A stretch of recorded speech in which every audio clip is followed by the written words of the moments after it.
What's up guys, Jake Hutton from Fitness Culture. Today we're gonna be talking about hip mobility. So we like to give you actionable items for things to do. So we're gonna give you a roller routine, a couple mobility routines, and then our favorite warm-ups that we like to do before leg day. Let's get into it. All right guys, so when we think about hip mobility, the things people normally think about are gonna be your hip flexors, which you're also gonna wanna mobilize the quad to basically get deeper into your hip flexor, and then obviously your hip rotators. So usually there you're gonna be trying to mobilize your glute on this one, right? I usually just start off just nice and straight, just working back and forth through the glute right here. And then once I feel like it's opened up a little bit, you can either just do a figure four, roll back and forth and through the muscle, or I usually like to crank on it a little bit and get a lot of tension and then roll back and forth through the muscle as well. So once you're done there, flip it over to the quad, and then usually just start by relaxing the quad a little bit. I mean, if this is super painful, then you can just stay there. I'll work up into my hip flexor, and then after that, I try to add more tension. So I'll grab my foot and then roll through it just to really get deep into the quad and hip flexor on this one. So I usually spend about a minute on each area. So like I said, we're trying to give you actionable things to do. We don't want to spend 30 minutes every day.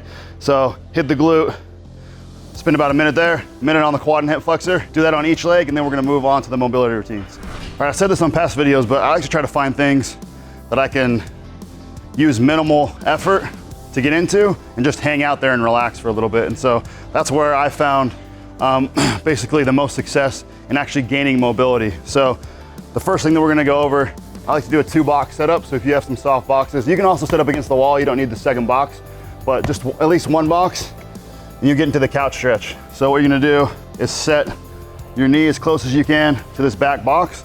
And then what I like to do is just slide this box into my hip, and then I can just relax in the box.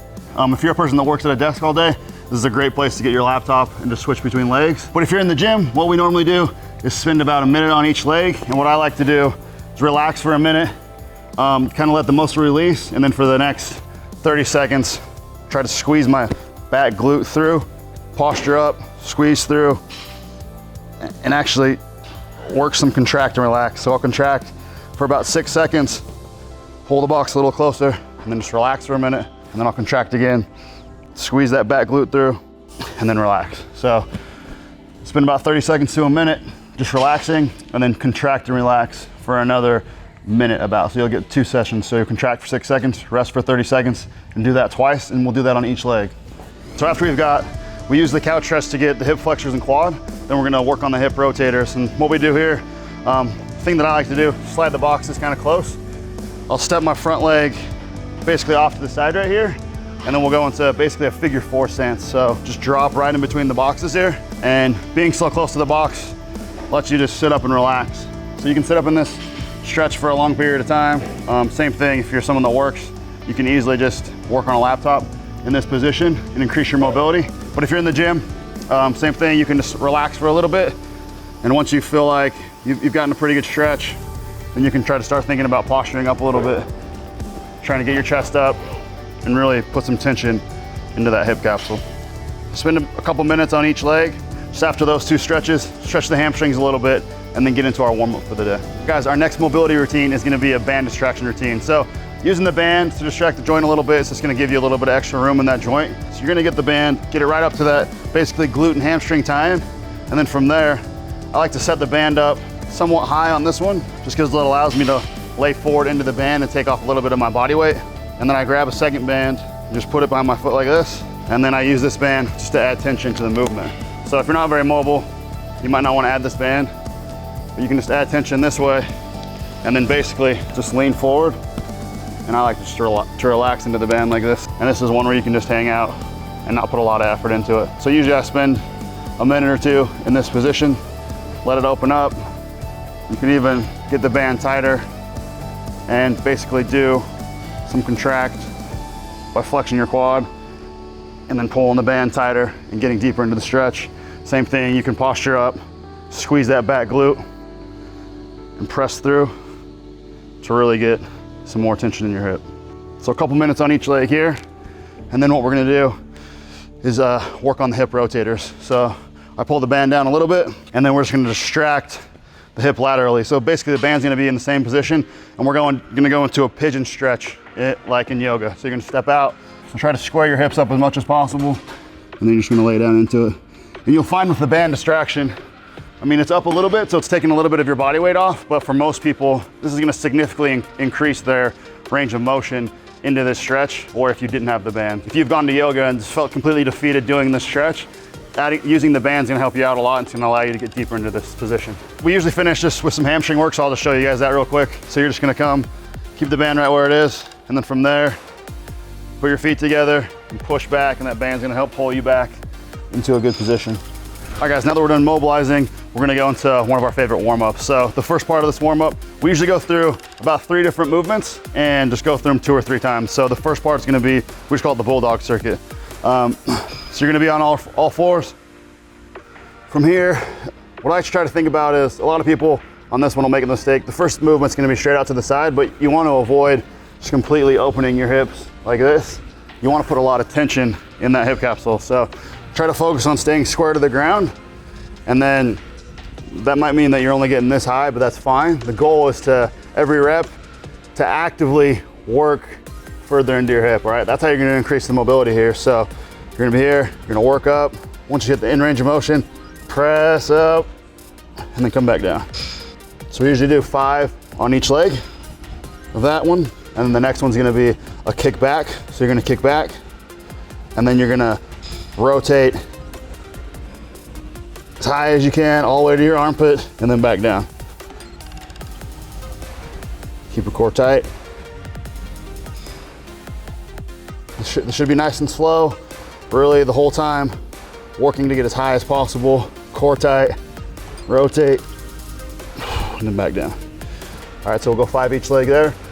From there, we're gonna go reverse of that. So we're gonna kick out to the side, kick up as high as you can, and then press back as far as you can, and then back down.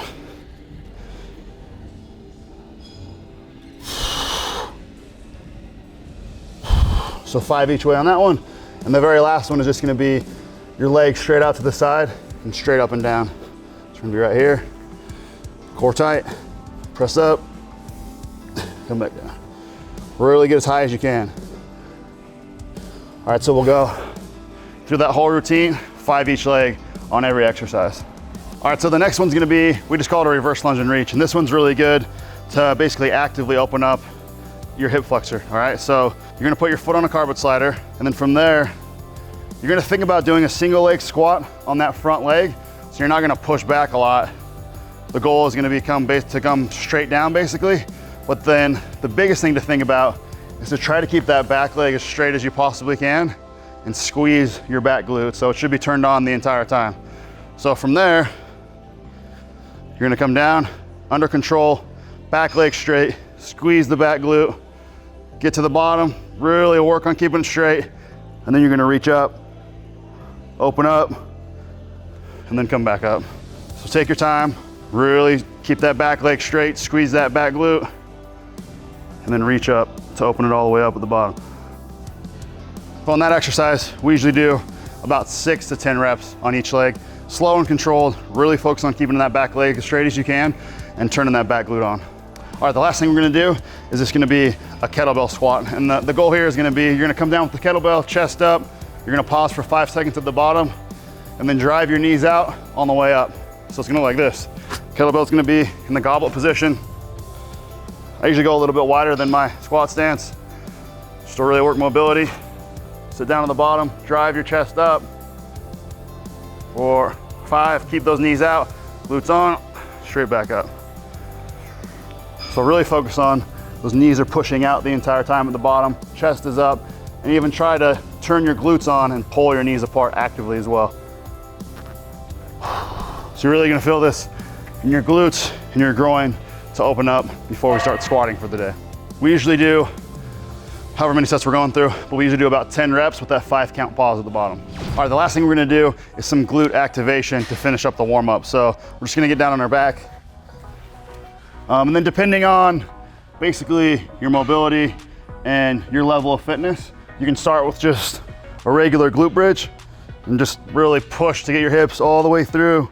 Squeeze it up at the top, make sure you come to full extension, and then back down. So really the focus here, since we're warming up, is really Maximal contraction in the glutes, drive those hips through, squeeze, and then come back down. If you want to move to a more advanced version, you can just do a single leg glute bridge. It's going to be executed the same fashion. You're going to drive up, squeeze that back glute, nice 2 to 3 count squeeze at the top, and then come back down. If I'm doing a double leg glute bridge, I usually do 20 reps, and then the single leg, I usually do 10 reps on each leg. All right guys, that wraps it up for our hip mobility and activation routine. So if you guys want to see exactly how we would lay this out, basically all the sets and reps and the times that we would hold each stretch, you can click the link in the description, and we kind of laid it all out for you if you want to actually use it before your next leg day. I hope you guys enjoyed the content. Leave me some questions in the comment below for the next video that you want us to do, and please like and subscribe, and thanks again.